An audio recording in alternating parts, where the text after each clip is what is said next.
আসসালামু আলাইকুম। শিল্পী হাউস ব্লগ থেকে ভিডিওটি শুরু করলাম। সবাই কেমন আছেন? আশা করি ভালো আছেন। আলহামদুলিল্লাহ আমরাও ভালো আছি। এই তো সকাল সকাল ভিডিওটি শুরু করেছি। এখন এই যে আমাদের বিড়ালের জন্য চিকেনগুলো সিদ্ধ করে নিব। আর আজকে ছোট মাছ রান্না করে নিব, হাতে মাখিয়ে মাছটা আর কি বসাইয়ে দিব। সকালে খাওয়া দাওয়া হয়ে গেছে, তখন আর ভিডিও করতে পারিনি। এখন তো 10টা-11টার মতনই বেজে গেছে।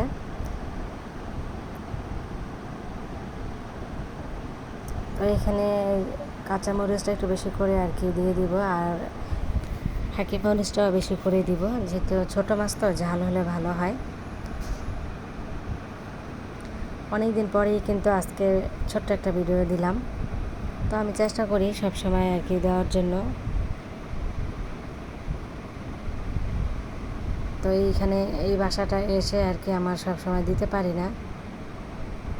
আমার কোনো জিনিসপত্র আমি ঠিকঠাক মতো গুছিয়ে রাখতেও পারতেছি না, বাসাটা ছোট তো এই জন্য। তো বাসাটা ছেড়ে দিব, আমি বাসা খুঁজতেছিলাম মিন মতন সব কিছু আর কি, যদি পাই তাহলে আর কি চলে যাব।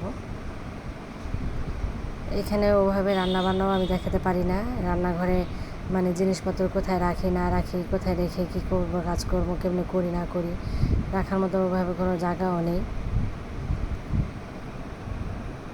তো এখন এই তো হাতে মাখিয়ে নিলাম, তো পরিমাণ মতন একটু পানি দিয়ে দিলাম। এই পানিটা শুকায় গেলে পরে নামিয়ে নিব। তারপর হচ্ছে আমি পাশের চুলায় আজকে আর কি মুরগিটা রান্না করে নিব। তো এই জন্য মশলাটা ভালোভাবে কষিয়ে নিতেছি। যে কোনো রান্নাই মশলা হচ্ছে মেন, মশলাটা কিন্তু ভালোভাবে কষিয়ে নিলেই রান্নাটা মজা হয়। তো আমার মশলাটা কষানো হয়ে গেছে, এখন আমি চিকেনগুলো দিয়ে দিলাম। এই ভিডিওটা আমার কয়েকদিন আগের করা, তো ছাড়বো বলে না আর হচ্ছে না, অনেক ব্যস্তই থাকি, এত কিছু আর কি আমি দেখাইতে পারিনি ভিডিওতে। তো এই তো আমার ছোটো মাছ তরকারিটা হয়ে গেছে, এখন নামিয়ে নিব। তারপর হচ্ছে একটু ঠান্ডা লাগছিলো, গলাটাও ভেঙে গেছে। আর এখানে এই যে বাইং মাছ নিয়ে আসছিলাম অনেক দিন পরে, বাইং মাছ নিয়ে আসছি, অনেক খেতে ইচ্ছে করলো এই আর কি।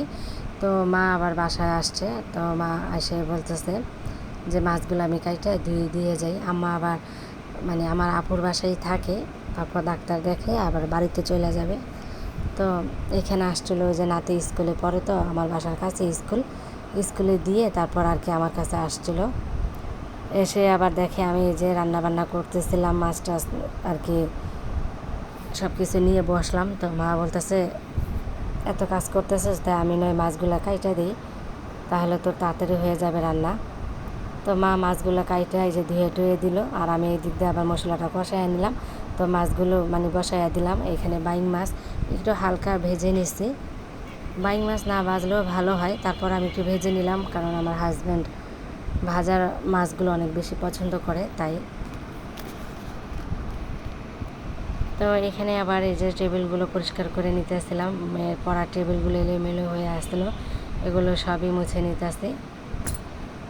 তো নতুন বাসায় যাবো চিন্তা ভাবনা আছে, তখন আর কি টেবিলটা রাখবো না, এটা হলো পাটেক্স, এমনি আস্তে আস্তে সব খুলে যাচ্ছে, টেবিলটা ভালো পড়ে নাই, আমার আগে টেবিলটাই ভালো পড়ছিল। তো আমি কিন্তু টেবিলটা পরিষ্কার করে নিতেছিল। আজকে যে পুরো রুমটা না একটু ঝাড়া মোছা দিতেছিলাম, কয়েকদিন পর পরই দিই, আর ছোটো রুম তো একটু তাড়াতাড়ি ময়লা হয়ে যায় রুমগুলো। ওই যে আর আমার তন্নি আমার ছোটো মেয়েটা কাগজগুলো অতিরিক্ত ছিঁড়ে প্রচুর কাগজ ছিঁড়বে। তা সেই দিন ফ্যানগুলো মুছা দিয়েছি দেখালাম, আজকেও আবার ফ্যানগুলো মুছতেছিলাম। আজকে আর ফ্যান এত ভালো করে মুছবো না, এখন একটু ঝাড়া দিয়ে নিলাম, উপরের জালগা ময়লাগুলো বের করে ফেললাম। তো যাই হোক, ঘরের কাজকর্ম শেষ করে এটা আবার ছিল আর কি সন্ধ্যা দিকে। তো আমরা এখানে একটু নাস্তা করার জন্য আসছি, ঘোরাফেরা করে নাস্তা করে এখন আর কি চলে যাব বাসায়।